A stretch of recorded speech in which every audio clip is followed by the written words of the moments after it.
बेटा, बेटा। हाँ हाँ बाबा।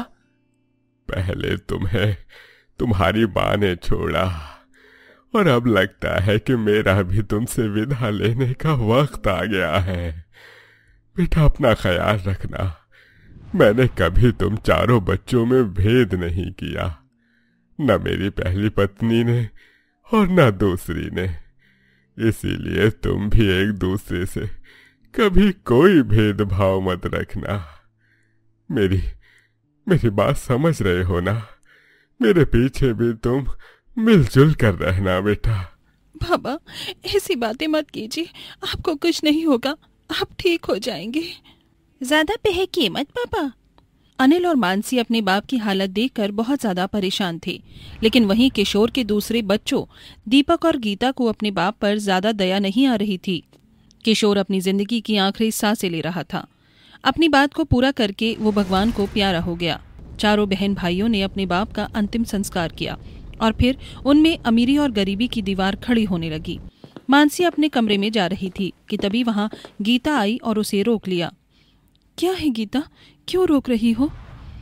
तुम अब यहाँ नहीं रहोगी, जल्दी से अपना सामान बांधो और जाओ, निकल जाओ हमारे घर से। ये घर अब हमारा है। क्या गीता, अभी बाबा को दुनिया से गए हुए एक दिन ही हुआ है और तुम ऐसी बातें कर रही हो? हाँ, कर रही हूँ। बाबा को गए हुए एक दिन हो गया तो क्या हुआ? और वैसे भी दीपक भाई और मैं तो कब से इस दिन का इंतजार कर रहे थे। ये सारी दौलत हमारी माँ की लाई हुई है, इसका मतलब कि इस पर हमारा हक है, तो तुम सौतेले भाई बहन चले ही जाओ तो अच्छा रहेगा। गीता और मानसी में ऐसे ही बहस होने लगी, जिसकी आवाज सुनकर अनिल और दीपक भी वहां आ गए। क्या बात है मानसी? देखो ना भैया, बाबा के जाते ही गीता मुझे इस घर से निकाल रही है। हाँ, तो क्या गलती कर रही है ये? तुम दोनों इस घर के सौतेले बच्चे हो, इसलिए अब तुम यहाँ नहीं रहोगे। और वैसे भी पहले मेरी माँ यहाँ पैसा लेकर आई और उसके बाद इस घर को मैंने संभाला। अनिल भाई, आप तो नाम के बड़े भाई हो, अच्छा होगा आप दोनों यहाँ से चले ही जाओ। दीपक, मैं जानता हूं मेरे भाई कि तू अमीर आदमी है, गुस्से वाला है और पैसा तेरे इशारों पर नाचता है। तेरा काम भी अच्छा है, लेकिन मेरे भाई ये सब की हेकड़ी तो मुझे मत दिखा, क्योंकि मैं अपने हिस्से में रहता हूं और मैं और मेरी बहन तुमसे 1 रुपया नहीं मांगते हैं। हाँ, माना कि इस घर पर तुम्हारा हक ज्यादा है, लेकिन इस घर को मैं ऐसे नहीं छोड़ूंगा। मैं अपनी बहन का घर बसाऊंगा और उसके बाद इस घर से जाऊंगा, समझ आया? इस इतने बड़े घर में अपने 50 गज का भी हिसाब रखा हुआ है तूने, ठीक है, लेकिन अब से तुम दोनों अपने हिस्से में ही रहोगे। दीपक राजी हो गया। फिर क्या था, दोनों भाई बहन ने घर में से अपना सामान निकाल लिया और बाहर गार्डन में जो छोटा सा घर बना हुआ था उसमें उन्होंने रहना शुरू किया। गीता और दीपक दोनों अमीर थे, लेकिन अनिल और मानसी गरीब। दोनों बहन भाई अपने अपने घरों में रहते थे और अब ऐसे में ही रक्षाबंधन आ चुका था। भैया, मैं चाहती हूँ कि आप हमेशा खुश रहो और खूब तरक्की करो। मेरी भी दिल से दुआ है कि तू भी हमेशा खुश रहे। मानसी और अनिल दोनों ने ही एक साथ अच्छे से रक्षाबंधन मनाया। तो वहीं दूसरी तरफ, भैया बस 2 मिनट लगेंगे, आप राखी बंधवा लीजिए ना। क्या है, दिखता नहीं है? मैं ऑफिस जाने में लेट हो रहा हूँ। दूर रखो अभी ये मुझसे राखी वाखी। भैया, आज रक्षाबंधन है, आपको आज काम से छुट्टी लेनी चाहिए थी ना।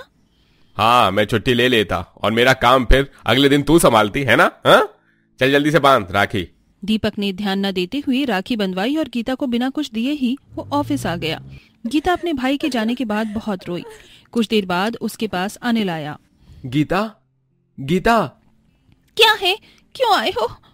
अरे मैं तो यहाँ राखी। हाँ, मैं अपने भैया की राखी बांध चुकी हूँ, भैया अभी घर में नहीं है, बाद में आना। गीता ने ऐसे बोलकर अनिल के मुंह पर ही दरवाजा बंद कर दिया। बेचारा अनिल दुखी हो गया और खुद से ही बोलने लगा, मैं ही पागल हूँ जो गीता को भी अपनी बहन समझकर उससे राखी बंधवाने चला आया। चल अनिल, घर चल। अनिल बेचारा गीता को देने के लिए अपनी हैसियत के मुताबिक जलेबी भी लेकर आया था, लेकिन गीता ने उसकी एक नहीं सुनी और उसे भगा दिया। देखते ही देखते ऐसे ही समय बीतने लगा। मानसी का भाई भले ही गरीब था, लेकिन वो उसे बहुत ही प्यार से रखता था, जिसकी वजह से मानसी काफी खुश रहती थी। वहीं दूसरी तरफ दीपक बहुत ही खड़ूस भाई था। देखते ही देखते दिन बीत गए और वो भी दिन आ गया जब दोनों ही बहनों की शादी हो गई।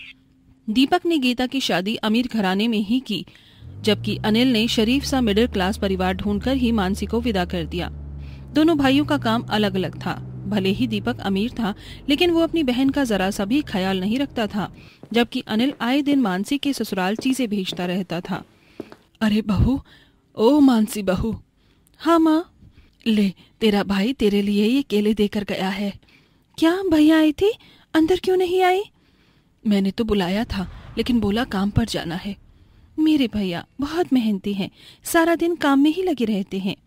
मानसी अपने भाई से बहुत प्यार करती थी और ऐसे ही देखते अब दोबारा रक्षाबंधन आया था। मानसी और गीता दोनों ने ही रक्षाबंधन के लिए अपने हिसाब से तैयारी की हुई थी। गीता, आज तेरा भाई यहीं राखी बंधवाने आने वाला है क्या? हाँ माँ, भैया ही आ जाएंगे। अच्छा है, तेरे भाई को तेरी शादी के बाद से देखा तक नहीं है। हाँ भैया, काम में जरा ज्यादा ही बिजी रहते हैं। गीता ऐसे बोलकर रसोई में चली गई और उसने अपने भाई के इंतजार में ढेरों मिठाई और पकवान टेबल पर सजा दिए। राखी बांधने का समय भी हो गया था, लेकिन दीपक नहीं आया। बहू, तेरा भाई आएगा भी या नहीं? हाँ माँ, उन्हें आना तो चाहिए, मैं फोन करती हूँ। गीता ने दीपक को फोन किया, लेकिन दीपक ने उसके फोन का कोई जवाब नहीं दिया। गीता दुखी हो गई, तो वहीं दूसरी तरफ मानसी का भाई पैदल चलकर उसके ससुराल आया। भैया आ गए। आजा बेटा, इसे अपना ही घर समझ। बहू, अपने भाई को पानी ला कर दे। अरे नहीं नहीं, मुझे पानी नहीं चाहिए मानसी, राखी का समय हो गया है, जल्दी से बांध दो। हाँ भैया, लाइए अपनी कलाई आगे कीजिए। मानसी ने अपने भाई को राखी बांधी और फिर खुशी से उसकी आरती की। उसके बाद अनिल ने उसे राखी का तोहफा दिया। ये साड़ी तुझे अच्छी लगी थी ना? हाँ भैया, लेकिन ये तो बहुत महंगी थी ना। हाँ, लेकिन तुझसे ज्यादा थोड़ी है। ये दूसरा तोहफा किसके लिए है? ये? अरे अच्छा हुआ तूने याद दिला दिया, ये गीता के लिए है। चाहे कैसी भी है, लेकिन है तो हमारी आखिर बहन ही ना। अच्छा, मैं चलता हूँ, गीता के घर भी जाना है। अनिल के पास ज्यादा पैसे नहीं थे, इसीलिए उसने बस से सवारी की और वो गीता के ससुराल जाने को भी निकल गया। वहीं दूसरी तरफ सगे और अमीर भाई को अपनी बहन की कोई चिंता नहीं थी। गीता बेचारी अपनी ससुराल में अपने भाई का इंतजार कर ही रही थी कि तभी वहां पर अनिल पहुंच गया। कौन है भाई, कहाँ घुसा आ रहा है? जी नमस्ते, मैं गीता का भाई हूँ। हैं, तुम बहू के भाई हो? गीता की सास अनिल को देखकर चौंक गई।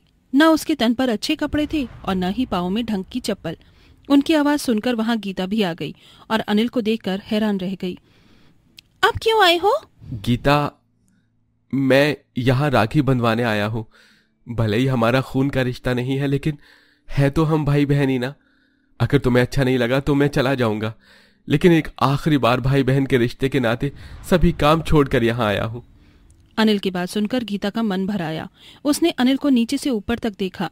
गरीब भाई अपनी बहन की खातिर परेशानियां उठाकर उसके ससुराल आया था, जबकि गीता का सगा अमीर भाई, जिसके पास सारी सुख सुविधाएं थी, उसे अपनी बहन की परवाह भी नहीं थी। अनिल के हाथों में अपने लिए तोहफा भी देख गीता की आंखें भर आई और वो रोने लगी। भैया, मुझे माफ कर दीजिए भैया, मैं बहुत बुरी हूँ। गीता बहुत ज्यादा रोई। अनिल ने उसे शांत किया और उसके बाद गीता ने अनिल को अंदर बुलाकर उसकी राखी बांधी। भैया, मुझे माफ कर दीजिए, आज मुझे मेरी गलती का एहसास हो गया। अरे नहीं नहीं, कोई बात नहीं है। अच्छा, ये ले तेरा तोहफा।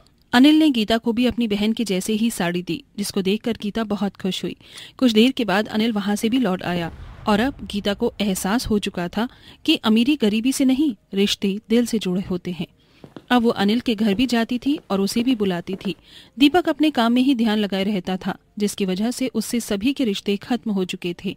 इसीलिए तो कहा जाता है कि रिश्ते अमीरी या गरीबी नहीं, वक्त की मांग रखते हैं।